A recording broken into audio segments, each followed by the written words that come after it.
never made it, but I know what it takes. I'm motivated by a mix of emotion. Got my statement, and I'm reading it slow so I can understand it fully. Olá, sétimo ano, boa tarde a todos. Hoje, 16 de junho, terça-feira, e iremos dar continuidade ao nosso conteúdo de língua portuguesa. Olha que legal! Hoje eu convido vocês a pegarem os livros de vocês de gramática. Hoje nós vamos utilizar a gramática. Mas ontem nós iniciamos falando sobre sujeito e predicado. E hoje não vai ser diferente. Nós vamos dar continuidade ao conteúdo dentro da gramática, mas também falando de sujeito e predicado, certo? Então vamos lá. Ontem deu para vocês saberem mais ou menos o que é o sujeito e o que é o predicado. E nós temos um esquema, bem fácil, onde nós centralizamos o verbo e o lado A passa a ser o sujeito e o lado B passa a ser o predicado, certo? Então é preciso que vocês saibam, identificar quem é o verbo da oração, certo? Então vamos lá. Na nossa página 90, quero que vocês abram aqui nessa página. Sujeito e predicado, capítulo 5, página, dá pra ver aí? Dá, 90, certo? Então, primeiro, para a gente começar a falar sobre sujeito e predicado, nós temos uma classificação. Para iniciar, ele fala sobre nosso uso da língua. Então, vou falar aqui vamos ler juntinhos aqui o primeiro parágrafo. Diz o seguinte: classificar as coisas do mundo é uma ação que desempenhamos diariamente. E esse hábito existe desde que o ser humano passou a inferir no meio em que vive. Aprendemos a classificar no momento em que começamos a falar, usando palavras diferentes para nomear objetos diferentes. Então, primeiramente, quero que vocês observem a casa de vocês. Certo que as nossas casas, elas não são iguais, certo? Mas a gente tem uma classificação para organizar a nossa casa. Então, eu creio que na sala de estar de vocês deva ter cadeiras para sentar, deve ter sofá. Se não tiver sofá, ou tem cadeira, ou se não, vice-versa. Vai ter uma televisão, vai ter um aparelho de DVD ou de som. Esses objetos nós colocamos na sala.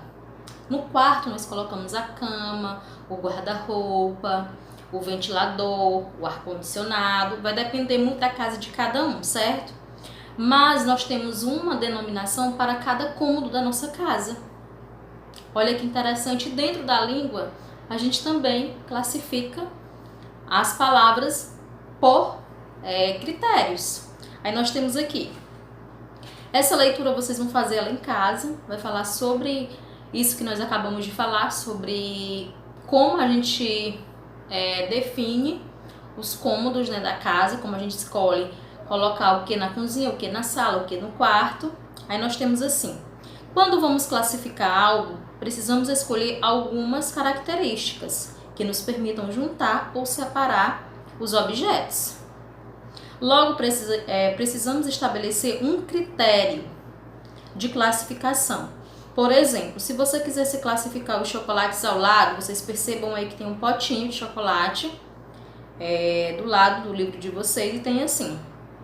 Assim, haveria um grupo de chocolates azuis, um grupo de chocolates amarelos, um grupo de chocolates vermelhos e etc. Então, vocês podem perceber que nós temos aí chocolates que estão coloridos, certo? Então, se a gente fosse classificá-los, se fosse juntar, a gente ia juntar por cor, certo? Ia separar os azuis dos vermelhos, os amarelos e etc, certo? Página 91. Enfim, buscamos organizar tudo o que existe ao nosso redor, por uma ordem lógica, compreensível, que nos permita saber onde os objetos se encontram para facilitar a nossa vida. E a língua portuguesa não é diferente. Então, eu tenho que organizar para me poder falar o que eu quero, não é isso? Então, quando há comunicação, há interação social. Então, eu não chego falando qualquer besteira, qualquer coisa com alguém. Eu tenho que ter assunto fixo, né, para a gente poder conversar, certo? Para que haja a interação entre ambos. Aí diz assim: mas qual é a relação entre classificar as coisas e a gramática? Já se perguntaram aí? Por que a tia começou a falar de casa? Vamos lá. A organização e a classificação dos termos que compõem os períodos são estudados por uma parte específica da gramática, a sintaxe. Já ouviram falar em sintaxe? Então, a sintaxe é responsável por estudar as partes específicas da língua. Vamos deixar isso mais claro? No estudo dos seres vivos, taxonomia é a ciência que estuda a classificação, indicando, entre outras, as categorias de gênero e espécie. Veja, aí nós temos aí a imagem 1, 2, 3 e 4. Peço que vocês acompanhem no livro de vocês. Nome popular, leão. Gênero, pantera. Espécie, pantera, léo. Esse é o primeiro. Segundo, nome popular, tigre. Gênero, pantera. Espécie, pantera, tigres. 3. Nome popular, cavalo. Gênero, equus. Espécie, equus ferus. 4. Nome popular, zebra. Gênero, equus. Espécie, equus zebra. Temos aqui, do mesmo modo que a taxonomia estuda e classifica os seres vivos, podemos dizer que a sintaxe estuda e classifica os termos que formam os períodos. Neste capítulo, vamos estudar 2 termos mais comuns da formação dos períodos: o sujeito e o predicado. Mas antes precisamos entender mais alguns detalhes sobre a organização dos períodos. Quando nós vamos estudar o período, é importante nós sabermos o que é uma oração. Então, uma oração é uma estrutura de palavras que tem um verbo ou mais. Saibam diferenciar a oração simples quando na sua estrutura tem apenas um verbo, e a composta nós temos 2 ou mais verbos, certo? Vamos lá, 92. Onde nós vamos chegar? Gramaticalidade e agramaticalidade. Quando eu coloco um a antes da palavra, esse a ele significa não, certo? Então, quando nós utilizamos a gramática, nós seguimos as regras da língua portuguesa. Quando você utiliza a gramaticalidade, quer dizer que você não utiliza a gramática, você não se utiliza das regras, certo? Então, quando se tem gramática, você está utilizando as regras, mesmo que vocês não percebam, porque vocês são natos, vocês aprenderam desde criança a falar o português, certo? Então, a gente já tem essa linhagem, né? Utiliza-se das regras. Vamos lá. No estudo da gramática da nossa língua, organizar e classificar é uma necessidade. Organizar as estruturas da língua, mesmo de forma inconsciente. Você já se deu conta disso? As palavras são empregadas aleatoriamente nos nossos enunciados. Elas são organizadas de acordo com as regras internas da língua, isto é, de acordo com a gramática. Por esse motivo, jamais nos deparamos com estruturas como esta. Adoro eu chocolate. É muito comum vocês observarem uma criança de 3, 4 até 5 anos, no período, né, que ela está começando a comunicar-se. Tem algumas frases que elas falam, vamos dizer, de uma forma assim, sem utilizar as regras. Por que aquela criança ela não utiliza as regras? Porque ela ainda está em fase, né, de aprender as palavras. Ela ainda não sabe utilizar singular com singular, plural com plural. Ela ainda não sabe colocar o sujeito, no caso o substantivo, no plural, o verbo que tem que acompanhar, tem que ter uma coesão também no plural. Então, por isso que há esses equívocos na linguagem, né, de uma criança que ainda está aprendendo a se comunicar. Vamos lá. Organizadas dessa maneira, essas palavras não formam um enunciado natural da nossa língua, pois não seguem as regras gramaticais. Por esse motivo, dizemos que essa construção é agramatical, o a de negação. Naturalmente, as regras de organização e classificação internas da língua nos levam a estruturar esses termos de forma correta, ou seja, gramatical. Então, quando eu perguntar a vocês a diferença entre gramatical e agramatical, gramática, que você segue as regras da língua portuguesa, e agramatical, quando você não utiliza as regras da língua portuguesa, correto? Vamos lá. Então, a frase, no caso, adoro eu chocolate, eu poderia simplesmente eu adoro chocolate. Olha como fica bem mais simples, bem mais compreensível falar utilizando as regras da gramática. Vamos lá. Apesar de inconscientemente, essa organização considera, digamos, a natureza, entre aspas, das palavras que compõem esse enunciado. Veja só, a estrutura que nós falamos ontem, certo? O que é que na estrutura ontem nós falamos? Centralizar o verbo, o lado A passa a ser sujeito e o lado B passa a ser predicado, certo? Então é muito fácil, vocês têm que saber identificar o verbo. Identificando o verbo, notoriamente vocês saberão o lado A e o lado B, sujeito predicado, ok? Vamos lá. Na frase, né? Ele colocou aí, no caso, adoro, do verbo adorar. No caso, eu passa a ser o sujeito e o chocolate, lado B, passa a ser o predicado. Vamos lá. Para preencher tanto o lado A quanto o lado B, a língua nos oferece uma série de opções. Vamos lá. Nós temos aí os verbos adoro, adora, adoramos, adoram.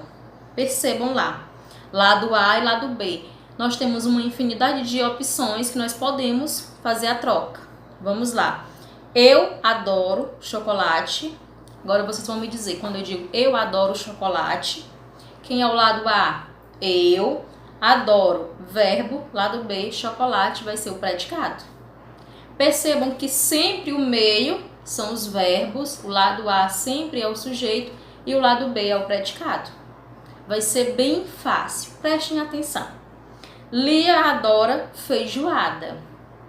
Eu e Paula adoramos Pedro. Carla e João adoram gatos. Percebam que o meio está centralizado, são os verbos. Todo lado A, eu, Lia, eu e Paula, Carla e João, são sujeitos. Chocolate, feijoada, Pedro e gatos são predicados. Então, mesmo que a frase, a oração seja outra, não há problema. Vocês encontram, centralizam o verbo e procuram quem é o lado A e o lado B, certo? Então, a língua, assim como a taxonomia, assim como a casa de vocês, tem regras, certo? Nós seguimos esse padrão. A gente coloca a pia de lavar louça no quarto? Não, nós colocamos na cozinha. Será por que isso? Isso porque já vem da nossa criação, desde que a gente se entende por gente que a gente vê isso.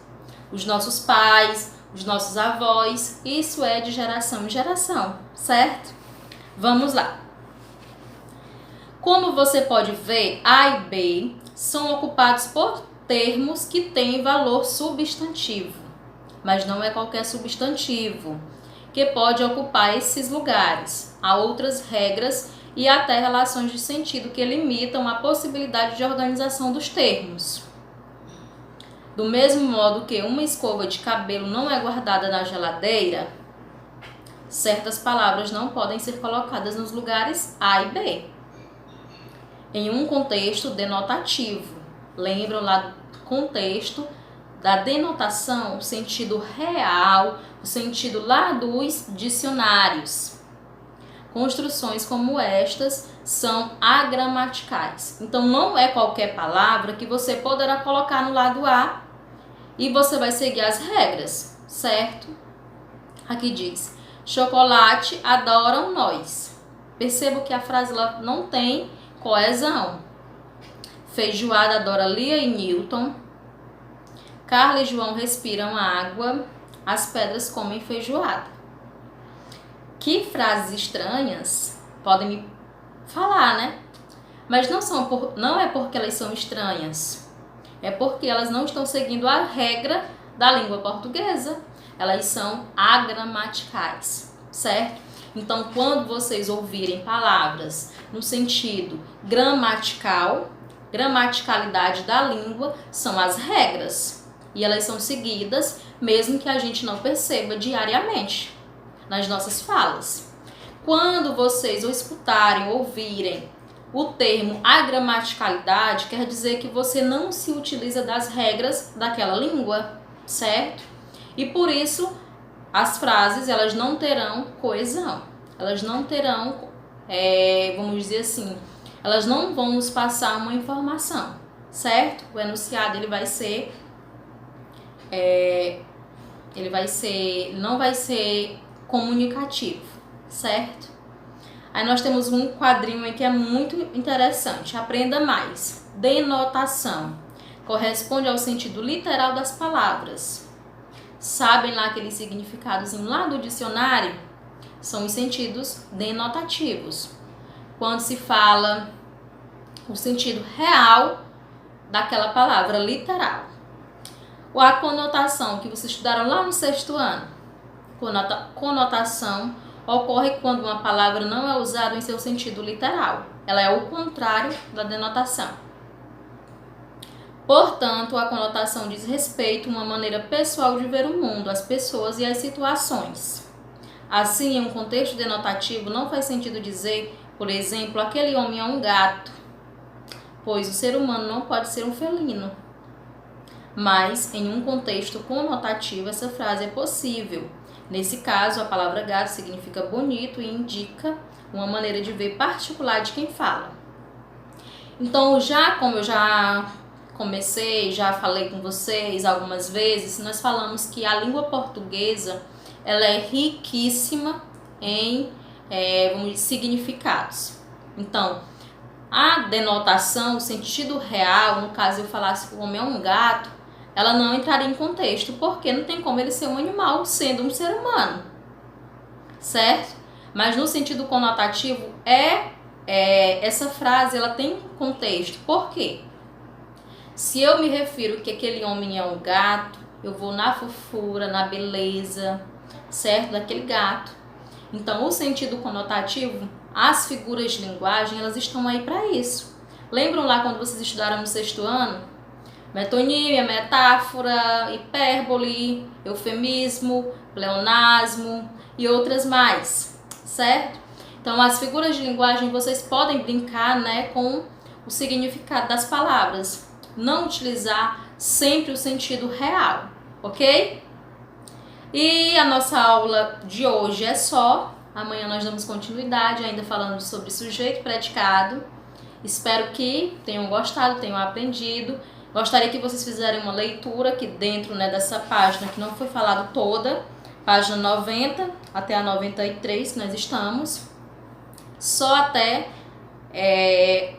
o 2, né, gramaticalidade e agramaticalidade. Vocês dão uma leitura e qualquer coisa, qualquer dúvida, na verdade, podem me acionar, certo? E amanhã a gente continua a nossa aula, beleza? Tchau, tchau, bons estudos, uma ótima terça-feira. Tchau!